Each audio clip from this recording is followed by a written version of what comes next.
fixa novo preço de referência para o arroz.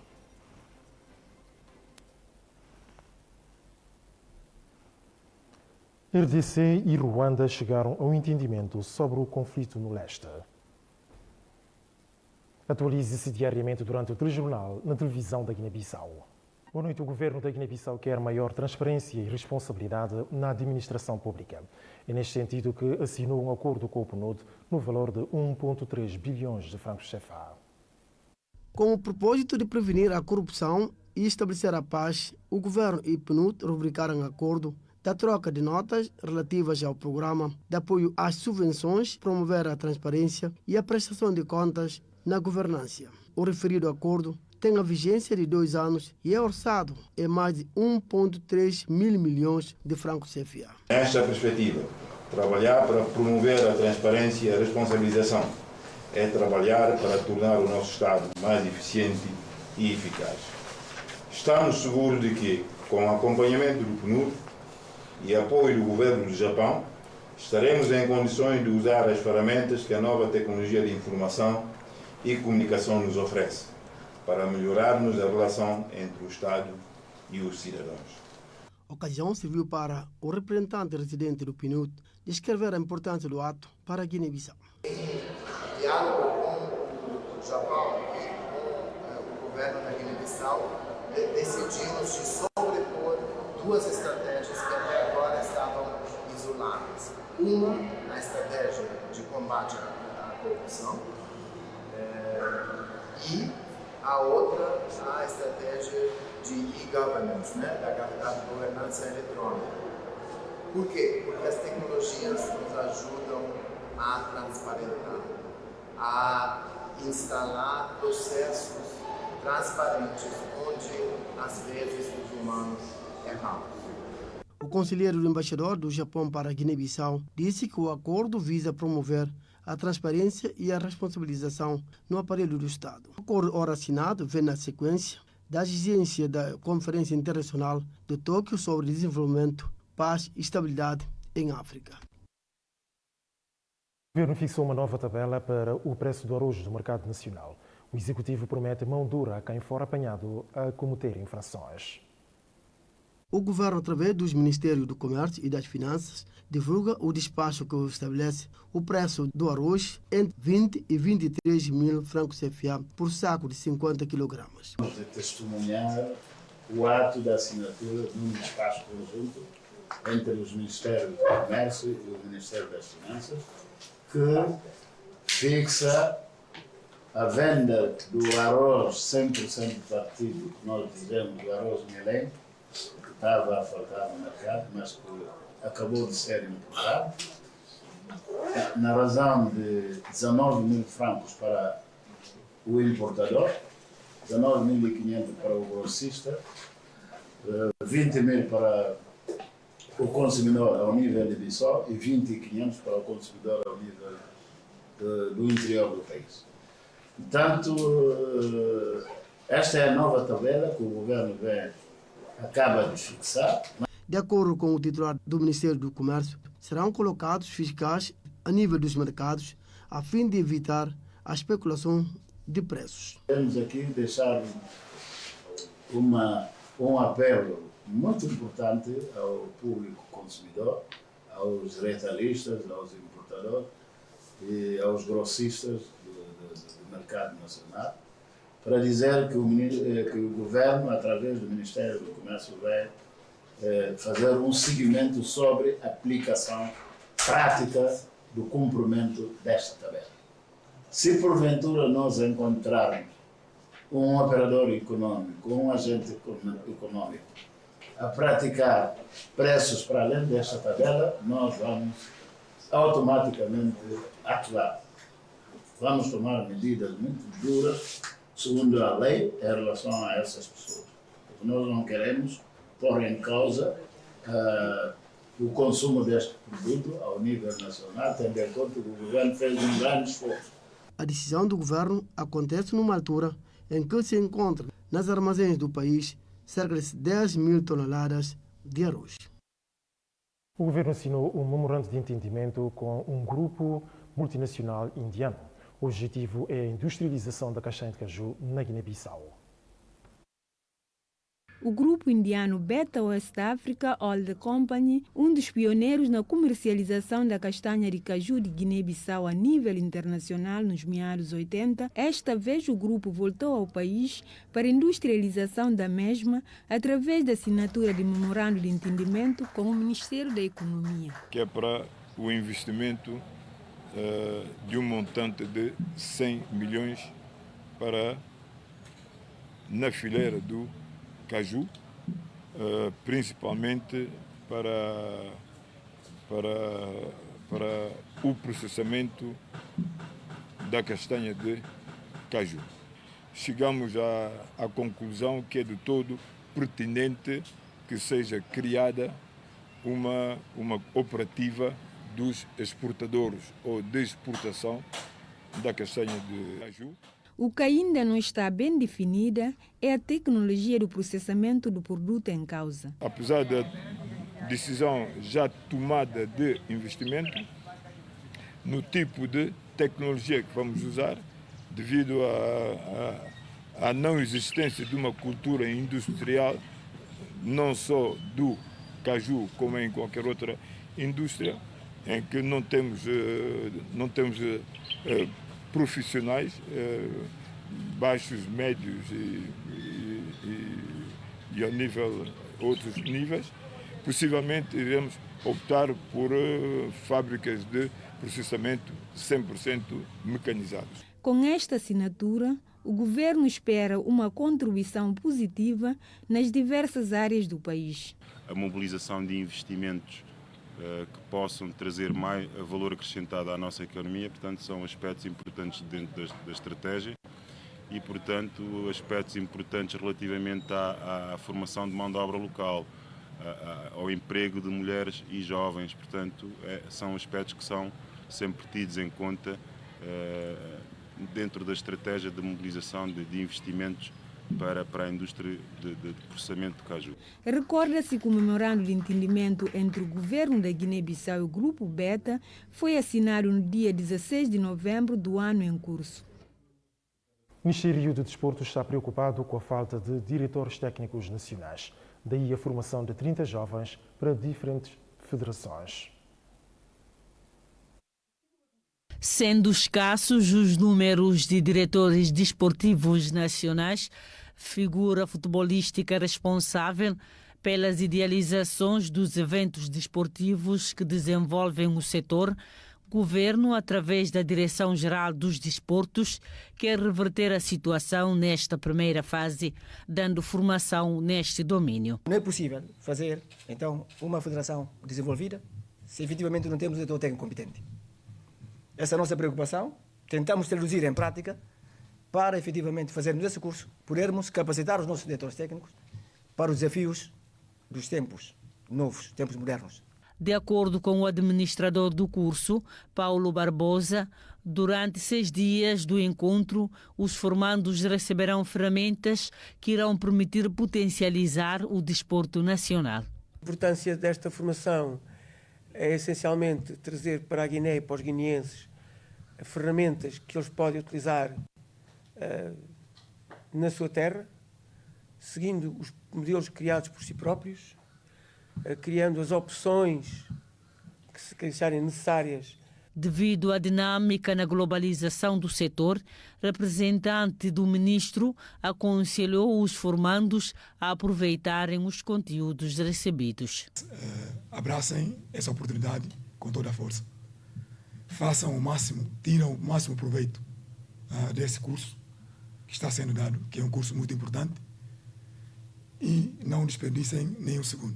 A formação em causa decorrerá em 3 fases e esta primeira contou com a participação de 30 elementos vindos de todas as federações desportivas do país. Chegou ao fim uma formação realizada pelo Ministério da Administração Pública. O objetivo é a divulgação de um novo código.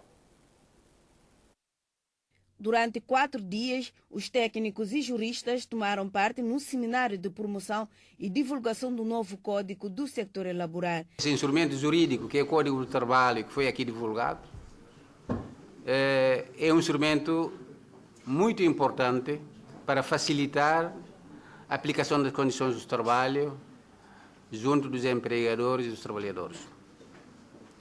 Foi uma empreitada bastante difícil. Foram 36 anos passados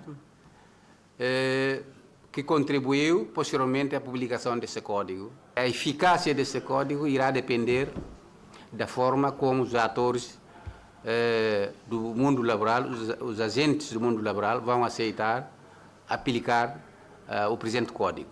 Formador garante que, com a dedicação e empenho dos participantes, foi possível atingir os objetivos. Geraram-se aqui, por vezes, discussões extraordinárias. Eu até pedi à Eugénia, venha cá filmar, porque o entusiasmo era tanto.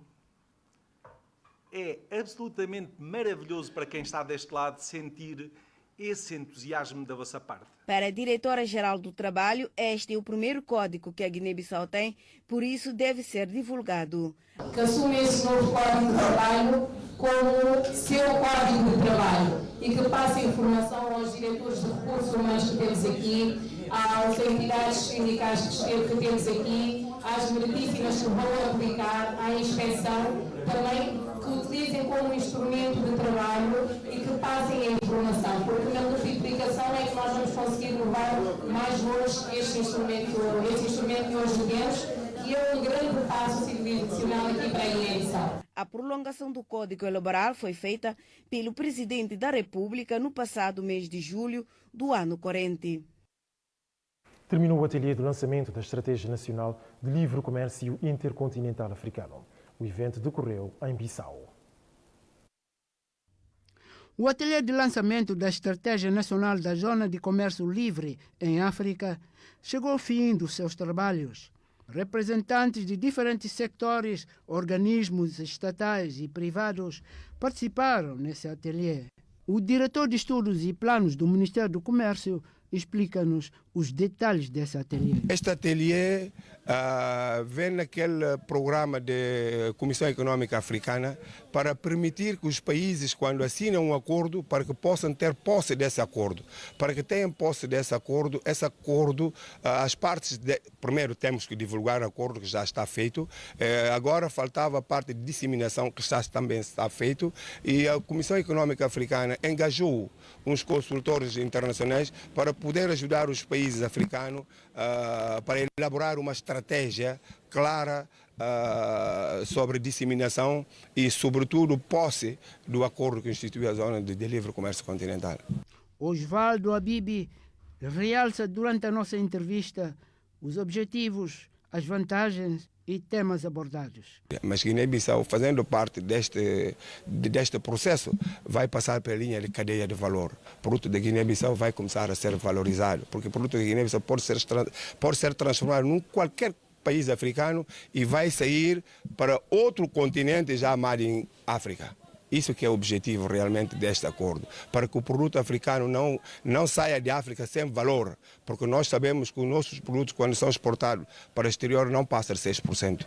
Portanto, com esse acordo vai permitir que a África arrecada receita, vai permitir que a África crie emprego e vai permitir que a África crie uma cadeia de valor de produto africano. Bom, o tema abordado é vasto, realmente é vasto, porque vemos primeiro qual é o impacto, vemos qual é a força da Guiné-Bissau e também analisamos as ameaças, fizemos uma análise SWOT para ver como é que este acordo vai ser implementado na Guiné-Bissau.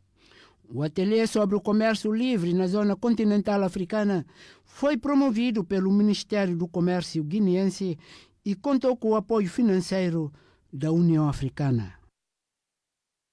Celebra-se Dia Mundial da Ciência. A televisão da Guiné-Bissau realizou entrevista a propósito da data. Enquanto o mundo celebra o Dia da Ciência para a Paz e o Desenvolvimento neste mês de novembro, na Guiné-Bissau fala-se ainda da criação de uma estratégia para a promoção da ciência como uma forma de agir perante a sua alegada ausência no país. Provavelmente é um parente pobre de todo o desenvolvimento, apesar de existirem vários institutos ligados à ciência, na área da medicina, na área da agricultura, na área da educação, em várias áreas sociais também, temos o INEP, mas infelizmente não há, quando nós vamos olhar para um orçamento do Estado, é quase inexistente algum investimento na área da ciência e muito menos incentivos para as pessoas que escolheram essa vertente de desenvolvimento para poderem fazer investigação e produzir conhecimento. Sobre o Dia da Ciência, Jailson Quino, que é atualmente administrador da Universidade Privada Colinas de Boé, falou ainda o seguinte: nós sabemos que a ciência é o portador de toda a evolução humana, mas também a nível da física e da química, quer dizer isso de que realmente há inovação, há mudanças há 100 anos a esta parte devido à ciência. E hoje em dia assistimos a essas mudanças através de novas tecnologias com uma velocidade enorme. O também historiador e consultor na área da educação afirmou que é preciso uma mudança curricular para permitir que os jovens optem para as áreas científicas. A ciência não vive só dos recursos humanos. É preciso formar pessoas nessas áreas, formar pessoas especialistas de alto nível nessas áreas, mas também é preciso criar condições de fazer investimento na área de laboratórios e, sobretudo, nas áreas tipo das pescas, a agricultura, é necessário ter laboratórios. E na medicina também é necessário ter laboratórios para experimentalização, porque estamos a falar de ciência, é preciso experimentar. De acordo com os dados do Relatório Científico 2021 da Unesco, que abrange 86 países, alguns deles dedicaram menos de 10% dos gastos para a pesquisa às ciências básicas. O presidente da direção executiva da Renlov reagiu ao caso da mulher de que Sete amputou o órgão genital do seu marido. A Setu Camarães já pede que a justiça seja feita. A notícia da mulher que amputou o órgão genital do seu marido na secção de Ksete, sector de Prabis, dominou as praças públicas da Guiné-Bissau. O presidente da direção executiva da Rede Nacional da Luta contra a Violência no Gênero e Crianças na Guiné-Bissau reagiu ao ato da seguinte maneira: nós sempre reagimos quando recebemos a denúncia de qualquer que seja tipo de violência baseada no gênero. Fizemos a mesma coisa quando fomos surpreendidos com esta triste notícia de uma esposa que amputou o órgão genital masculino do seu marido. A nossa primeira reação foi de ir visitar a vítima, onde está hospitalizado, para, como forma de lhe dar a força de mostrar a nossa solidariedade em relação a ele como sendo um ser humano que não merece este tipo de trato, porque nada justifica este comportamento. Por mais que o marido fizer algo errado à sua esposa, ela não tem direito de praticar este mau ato que fez em relação ao seu marido. A Setu Camaranjai pede que a justiça seja feita. Solicitamos a intervenção da justiça, que já interviu, porque a mulher, a autora do crime, já está na alçada da justiça. E nós estamos à espera que seja feita a justiça como forma de desmotivar este tipo de ato no nosso país. Vamos privilegiar o diálogo. Ou então recorrer à instância judicial, que é a instância competente para resolver problemas de justiça no país. Não fazer a justiça com a sua própria mão. O presidente da direção executiva da Renlov Guiné-Bissau deixa apelo. Apelo a toda a comunidade à não violência, a diálogo, a justiça, quando tiverem qualquer problema, para se sentarem numa mesa e conversarem. Se não conseguirem conversar, é melhor encaminharem o caso para a justiça, em vez de entrarmos na situação de fazer a justiça com a nossa própria mão. A Renlov é uma organização não governamental criada na Guiné-Bissau em 2004. E conta atualmente com 50 organizações inscritas como filiais. O chefe do Hospital Setorial de Bubaque alerta sobre o déficit de profissionais de saúde naquela zona insular. Consta que a realidade tem condicionado a resposta aos utentes dos serviços sanitários. O Hospital Sectorial de Bubaque Marcelino Banca, com uma área sanitária de 3.800 habitantes, enfrenta enormes dificuldades, por exemplo, a insuficiência de recursos humanos capazes de responder às necessidades das populações, sobretudo dos pacientes. O problema é do conhecimento do Ministério da Saúde. Este responsável lamenta a situação, apesar de vários pedidos feitos à tutela para reforçar a equipa técnica, mas sem sucesso. Atualmente, esta unidade sanitária conta com um enfermeiro, uma parteira e 2 médicos colocados no Marcelino Banca. O enfermeiro-chefe do Hospital Sectorial de Bubaque sugere o aumento de profissionais para o número de 5 médicos e 30 enfermeiros. O musical Mesmo Sonho promete não poupar esforços. Vai continuar a promover a cultura guineense.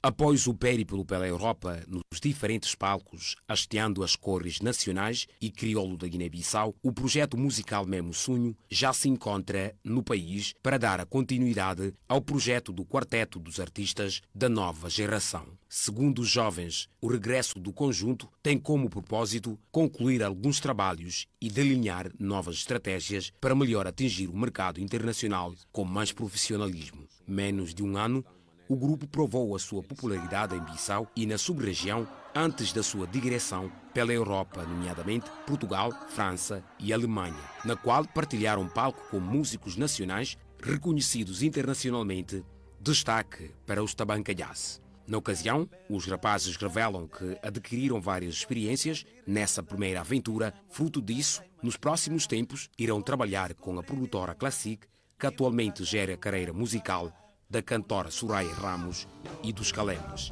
De salientar que, apesar do patamar atingido, os jovens apelam o apoio de toda a comunidade guineense no sentido de chegarem ainda mais longe.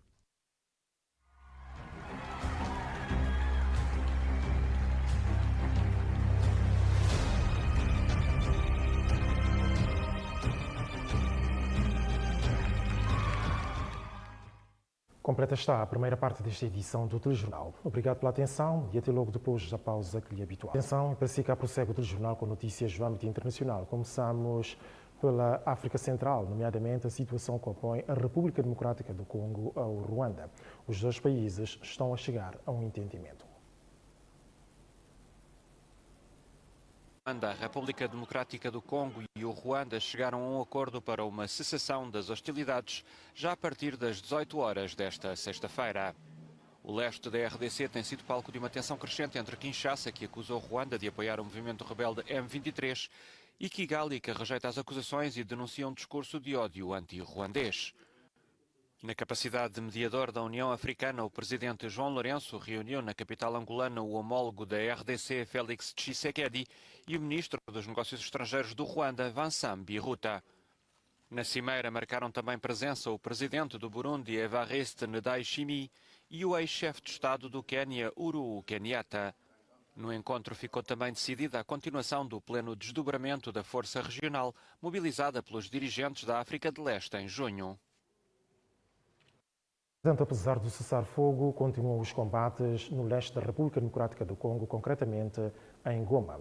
Entretanto, a população continua a fugir dos confrontos. É uma rescapée de guerra. Fura Taveguera é uma vítima da guerra, para não dizer um milagre dos ataques que sofreu e as circunstâncias da sua fuga até a sua vinda aqui no Hospital de Goma. No passado dia 27 de outubro, Calenguera, a sua aldeia natal, situada a sul, foi assaltada. Sud de Rutshuru est pris pour cible. La bombe a explosé chez moi et a tué mon mari. A bomba caiu na nossa casa e matou meu marido. Eu, pelo contrário, consegui sair, mas com muitos ferimentos, por causa dos estilhaços da bomba. A Cruz Vermelha local tentou me levar para o hospital, mas ninguém quis me tratar porque também fugia no local. La jeune femme a une fracture au fémur. A jovem mulher teve uma fratura no fêmur e também estava grávida. Antes de ser operada nas pernas, primeiro fizeram numa cesariana e tiveram que tirar os filhos que estão em boa saúde. Des jumeaux en bonne santé.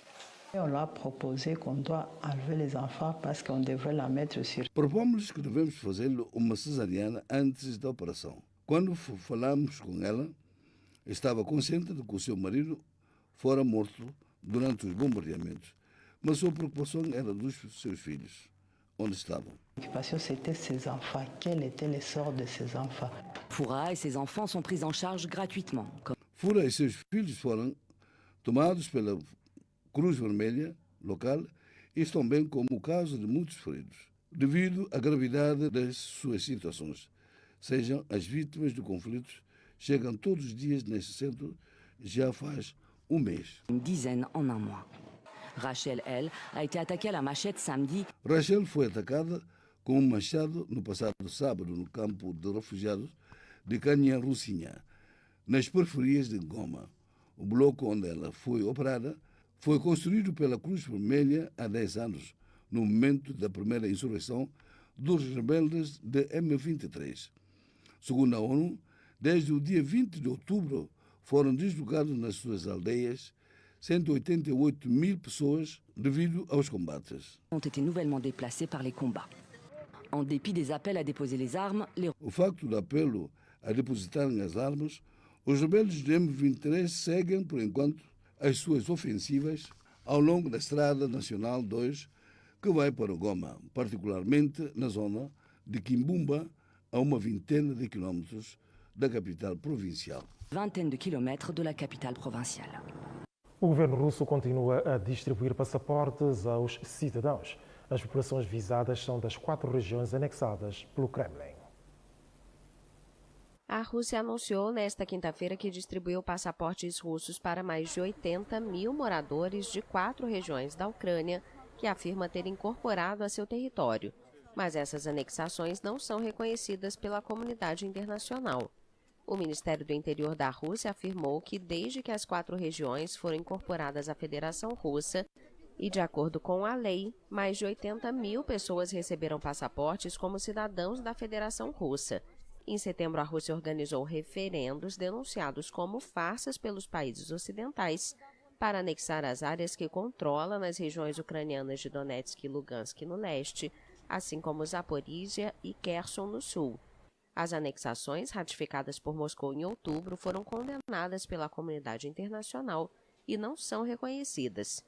Desde o anúncio das anexações, as forças russas são obrigadas a ceder terreno ao exército ucraniano, com retiradas de várias zonas, incluindo a cidade de Kherson, capital da província de mesmo nome. Da televisão da Guiné-Bissau chegou-lhe o telejornal. Mais notícias quando o meu país forem 21 horas no Jornal Nacional. Fique bem e até logo.